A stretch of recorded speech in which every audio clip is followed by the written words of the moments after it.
Welcome to Topic 2, a very abridged history of aerospace engineering. Over the next few videos, we will be hitting some key points in the history of aerospace engineering. Key artifacts, key scientific developments, and key individuals. However, even though these are, as I see it, relatively important, they are by no means the total sum of all, or even all the important activities. At the end of this, and later in the semester, we will go over the key artifacts of aerospace engineering in a bit more detail. So, what is it that we're looking at? It's how did we get from here to what we see today? So some questions I would like you to think about as you watch these videos. 1. What are the key breakthroughs that enabled the aerospace industry as we know it today? Commercial transports, small UAVs, and the like. What are those scientific discoveries that back it up? The technological advancements. What about myths? How did those play into our view of things? And then, can you identify key artifacts in this history and why those artifacts are significant? And as we go through, we'll talk about some of the artifacts, some of which we tend to think are very significant, but may actually not be, and others which we never think about, but were critical to the development of the industry. So let's start this video in the very distant past. Watch out for the sun. So I imagine some of you, if not all of you, will know this myth. This is the myth of Daedalus and Icarus, a father and son in ancient Greece, who wanted to fly and dreamed of flying. And they built wings out of waxen feathers. And those wings enabled them to fly. Obviously, as we know now, that isn't possible.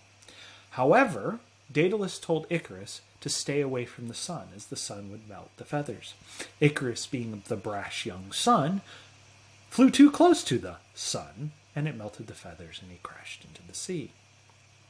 But this is a sign of all of those myths and how people viewed and dreamed of being able to fly.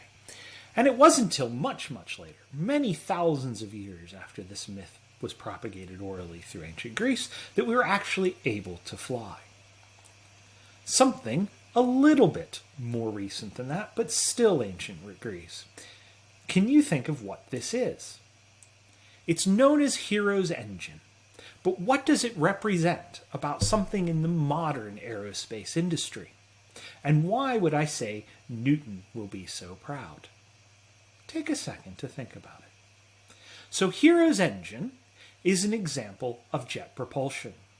What you have is you have steam that is formed from a fire boiling water here, goes up through these pipes into this sphere, which is pressurized, and then is exhausted out of these nozzles, and it spins the engine. This is Newton's third law in action. And today, when you get on a commercial transport, or you strap yourself into a rocket, and this is actually more like a rocket, the same physical principles apply. So here we are in ancient Greece, where people are postulating the capabilities and the technologies that will enable us to fly in 2,000 or 3,000 years' time. But what's interesting is we didn't have any mathematical representation. It was just a theory and a drawing in idea, not represented in any. Take a look at this picture. Do you know what this is and what it represents? Obviously, the title, Let Me Take a Bath, is a bit of a giveaway.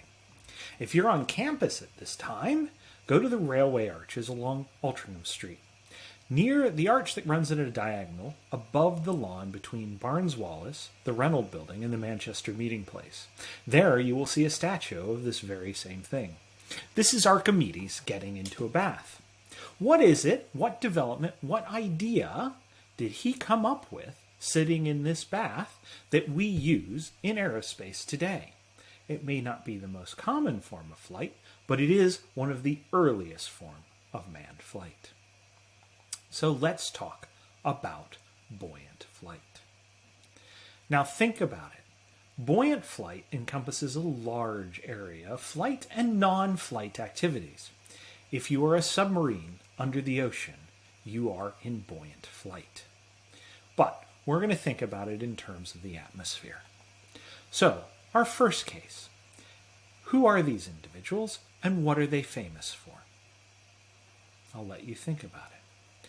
These are the Montgolfier brothers. They were French, and they were the inventors of what we now think of as the hot air balloon, or at least were credited with the invention. And as such, they were the people that allowed the first manned flight, which you can see a representation here.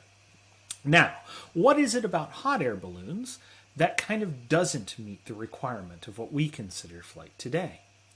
Yes, they fly up in the air in the sky and they can remain up there. However, we don't have significant control and we can't decide where we're going. We are at the verities of the wind. So obviously, we want an advancement over that. So what about control and propulsion? As we said, hot air balloons allow us to control going up and going down. We don't really have control over where we go or how fast we get there, outside of the ability to go into different air currents.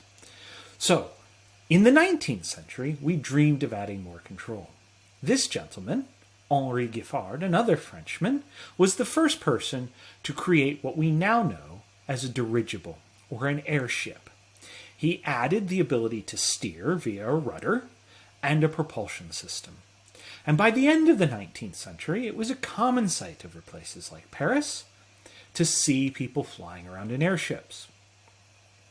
Now, when we think of airships, we think of the great Zeppelin airships, invented in Germany or created in Germany by Count von Zeppelin.